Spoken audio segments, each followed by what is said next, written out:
Welcome back. This is Gary from Down East Stained Glass, and I'm going to show. This is something that I don't think many people know about, but years and years ago, all we ever used were these Red Devil glass cutters that came in a 5 and 7 centimeter wheel, and they were all carbide. Problem is, it wasn't a problem. They were made for window glass, which plate glass has a very thin coating of it's like an antimony or the way that the glass is floated, the arsenic. That's it. The arsenic gives it a very hard surface on a lot of plate glass. So to pierce that, you need a sharper hone on the cutter. So the older Red Devils that we used in the glass shop, in the stained glass shop, they were actually too sharp. So what we did, they were 124 degree angles. And the cutter's tail 135 and 140, a little bit broader for softer, art glass. So what we did back then, I'm just going to check this one. This is just an old cutter. I want to see if it is sharp. Actually, I don't feel any bite. So this, I had to add a lot of pressure just to get through it. But this may be a steel wheel, but this is the style of the cutter.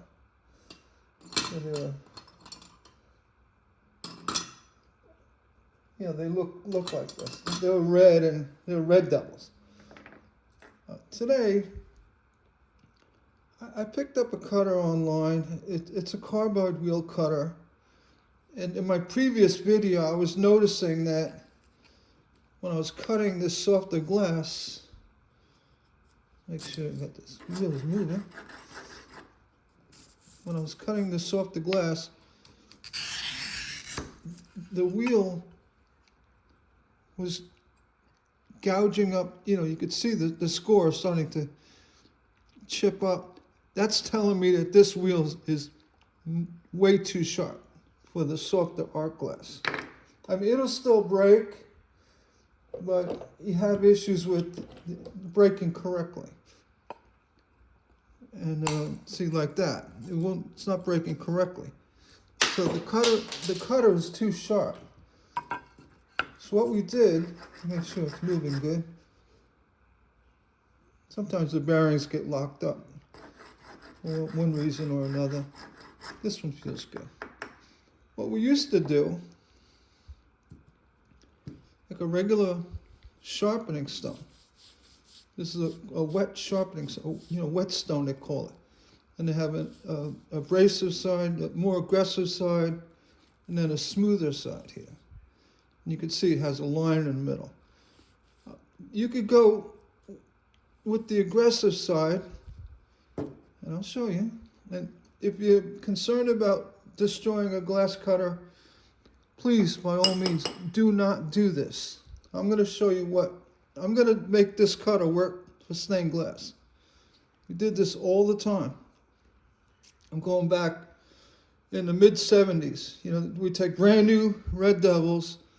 The part number was a 1024 7C or a 1024 5C, the smaller wheel. Then we had a 1028 7C, which was a little bit forgiving for art glass, but it was still a 128. We still had to dull it down. And then once we got it to the point we wanted, the carbide in the wheel would retain that level of sharpness. And let me explain. So I'm taking a brand new cutter that's too sharp. I'm going to go ahead and, let's see, 3, 4, 5, 6. Now I'm only pressing down maybe about 1 pound. Not hard at all. 7, 8, 9. Very gently. Now again, if you're concerned about ruining a glass cutter, don't do it. This is an $8 cutter, by the way. Carbide. We're going to go ahead and test it against that score. Same amount of pressure. And it broke easily. A little bit more. Same amount, and it didn't, see, it's not flaking up. Do the same thing we did before. Cuts like butter. So now this cutter has been successfully, it's a sharpening stone. This is a dulling stone. So carbide, the tungsten, is very strong metal. And it would take long years of cutting on glass to bring that tungsten down, to a point where it cuts good for glass. But you could really speed it up with the carbide, the sharpening stone. Just wanted to show that. Where before this wouldn't be my go-to cutter. I would use another cutter, but now this is my go-to cutter. And this is kind of moving around. Show you. I always do a little back and forth to make sure my bearing is operating smoothly. And can really, I could break this by hand and with relief. I'm going to show you. A gentle snap to get the score going, right? And this is glass trick, so it's not something I would suggest doing all the time. I would just do a relief cut. See if we can get to that score. It's somewhere right here. There we go. And then we get it, the run to go here. That's why I always say you really don't want to play with glass. I would just as well snap this with relief cuts and be done with it. But as you can see, very narrow strip here, deep curve, and following that run, making the glass break and then snapping it at the end. And before, this cutter would have been too sharp to, achieve something like that. So, again, get yourself a good sharpening stone. These are like restaurant quality. I was in the fish business for a while, and when you use this stone to sharpen your knives, you get a really nice edge. This is aggressive, and this is more for honing. It's a smoother side. I mean, you could take your cutter and run it on that side too. You want to do a continuous.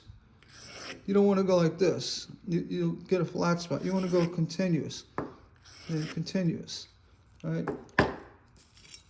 Again, we'll go ahead and, I can feel right away.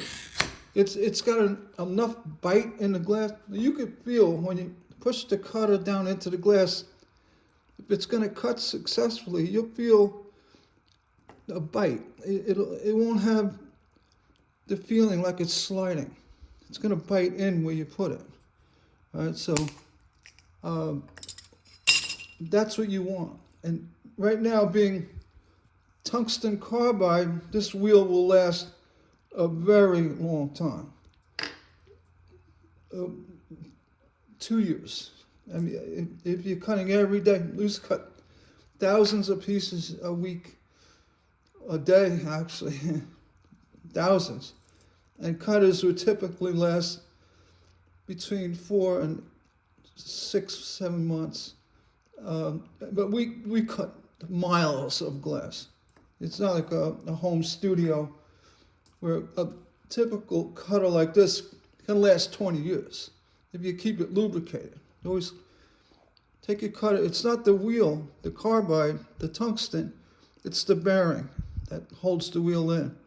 That'll fuse up to that carbide or get rusty and cause issues, depending on what the bearing is made of.